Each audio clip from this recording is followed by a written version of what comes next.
উপস্থিত গারাদিয়া গণ্যমান্য মুরব্বীগণ এবং যুবক ভাইয়েরা, আমরা দীর্ঘদিন গারাদিয়া গ্রামবাসী কোনো শহীদ মিনার ছিল না বিধায় আমরা অতীতে কলা গাছ দিয়ে বিভিন্নভাবে আমরা শহীদ মিনার বানিয়ে শহীদদের স্মরণ করছি।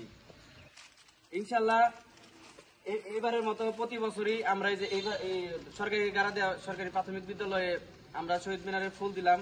এরকম ভাবে ইনশাল্লাহ আমরা প্রজন্মের পর প্রজন্ম শহীদদের স্মরণ করব এখানে এসে। এখন আমাদের স্থানীয় একটা জায়গা হয়েছে শহীদদের স্মরণ করার জন্য। এখন আমাদের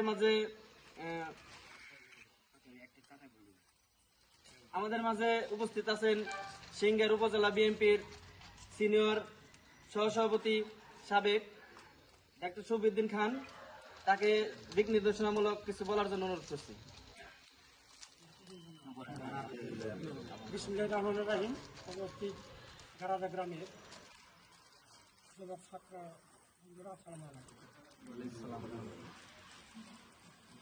তো আজকে যে এই পুষ্পস্তবক অর্পণে সেই শহীদদের লাখো লাখো শহীদের বিনিময়ে আমরা একটা বাংলাদেশ নামে একটা স্বাধীন সার্বভৌম দেশ পেয়েছিলাম।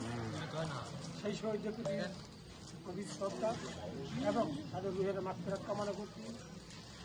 আমার মাগফিরাত কামনা করছি মহান স্বাধীনতার ঘোষক বিএনপির প্রতিষ্ঠাতা শহীদ রাষ্ট্রপতি জিয়া রহমানের প্রতি।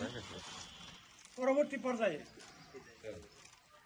2009 সাল থেকে 5ই আগস্ট ছাত্র জনতার যে বিপ্লবের মাধ্যমে যারা শহীদ হয়েছেন তাদের রুহের মাগফিরাত কামনা করছি।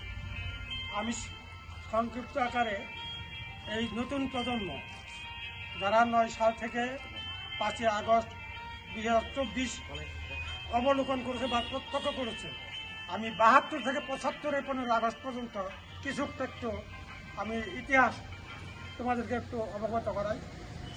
ঠিক এমনি পর্যায়ে 72 থেকে 75 15 আগস্ট পর্যন্ত শেখ মুজিবুর একটি রক্ষী বাহিনী বানিয়ে যুবলীগ দিয়ে এইরকম নির্মম হত্যাযজ্ঞ চালিয়েছে।